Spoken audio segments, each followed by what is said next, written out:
Alors nous sommes le 11 janvier, voici notre massif. On voit bien toujours les astères. Le reste, ça a plus ou moins disparu. Les sedums, on les voit plus trop. Les primes verts encore moins. Mais tout ça, ça va revenir. Il n'y a plus qu'à laisser passer un petit peu de temps. Et je vous dis à bientôt. Alors nous sommes le 20 février. Voici notre massif. Donc on voit bien nos astères, déjà prêts à se développer. Pour l'instant, les primes verts, on ne les voit pas, c'est normal. On ne voit rien de plus. Les Dichelostemma non plus, on ne les voit pas. Ben, c'est normal, tout ça c'est normal. Donc ben, on attend encore un petit peu pour voir venir le printemps. À bientôt.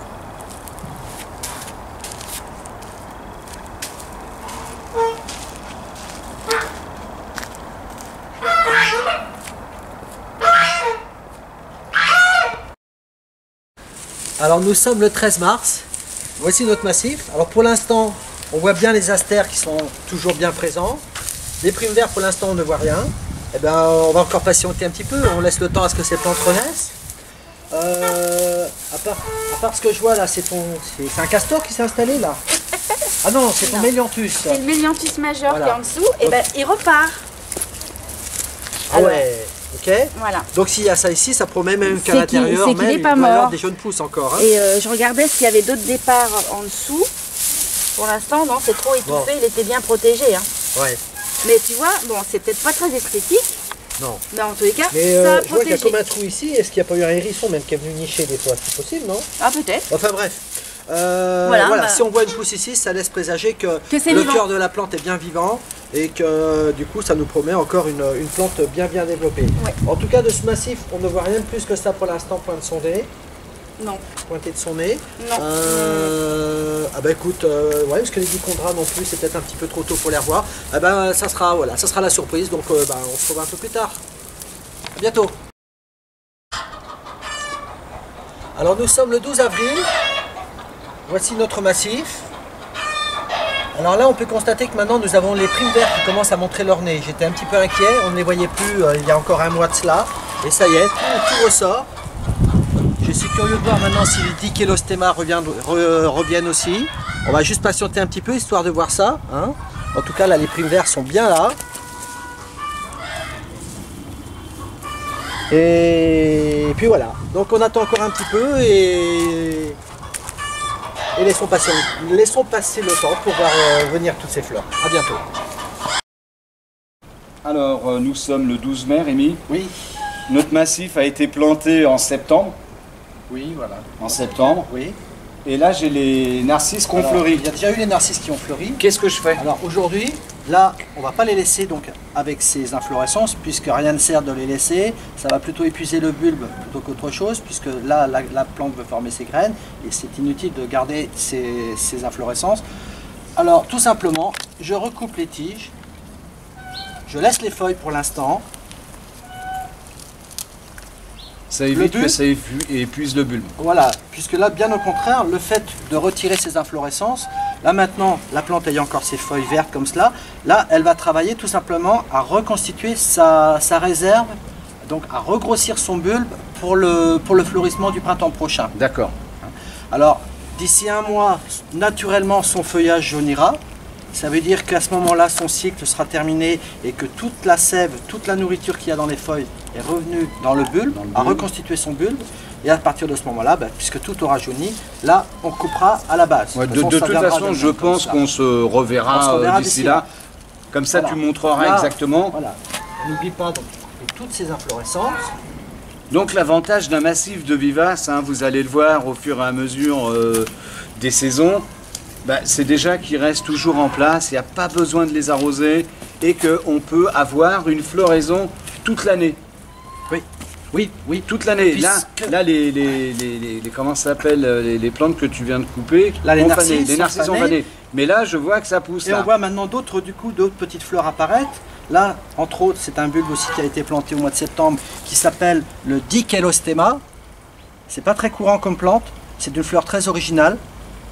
Elle va fleurir maintenant. Et puis on se reverra d'ici là pour voir la fleur. Voir vraiment la fleur. Et vous verrez que après cette fleur-là, une autre plante va venir apporter aussi sa... Et donc tu nous dis petite touche de après couleur. comment les tailler, les entretenir. Comment là. les entretenir. On va faire le suivi de ce massif. Voilà, on ne peut pas faire mieux. Voilà. Merci. À bientôt.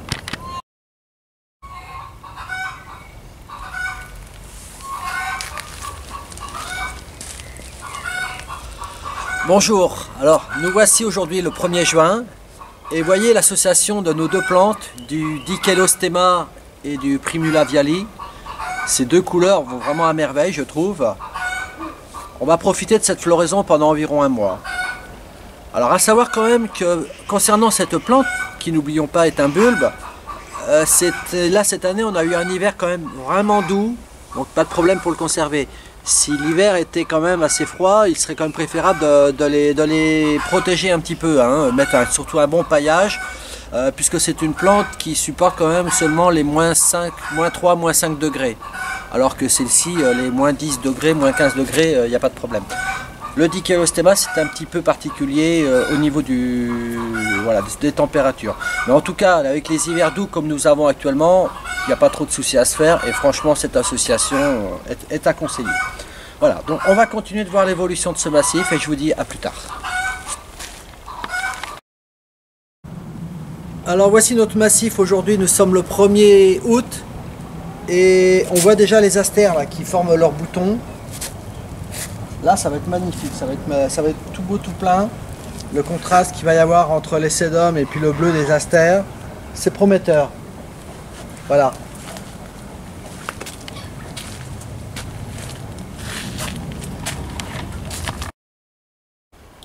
Nous sommes le 6 septembre et voici où en est notre massif. D'ici 15 jours, je pense que les astères seront fleuries.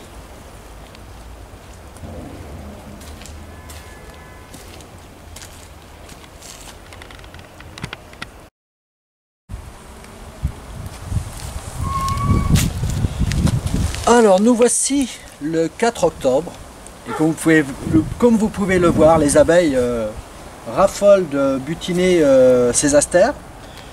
On va profiter pendant un mois environ de floraison là et ensuite eh bien c'est l'hiver qui arrive, les astères eh bien on les retaillera et après cela eh bien on laissera passer l'hiver et on retrouvera nos primes verts, on retrouvera nos sédums, enfin bref on retrouvera un massif contrasté pour repartir pour une année de floraison.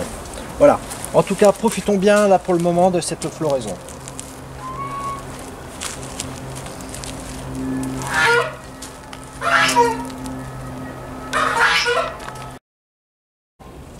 Bonjour, alors nous sommes le 23 octobre et non, le 23 novembre et voici donc notre massif. Nous venons de tailler les astères. Les primes verts, elles, donc du coup, voient un peu plus la lumière, elles vont se refaire. Et puis ben, voilà, pour l'instant, il n'y a rien de plus à faire. Là, on voit en tout cas que le massif, il est bien fourni. Hein, les astères se sont bien développées. Eh bien, on va laisser passer l'hiver, tout simplement. Et ben, je vous dis à bientôt.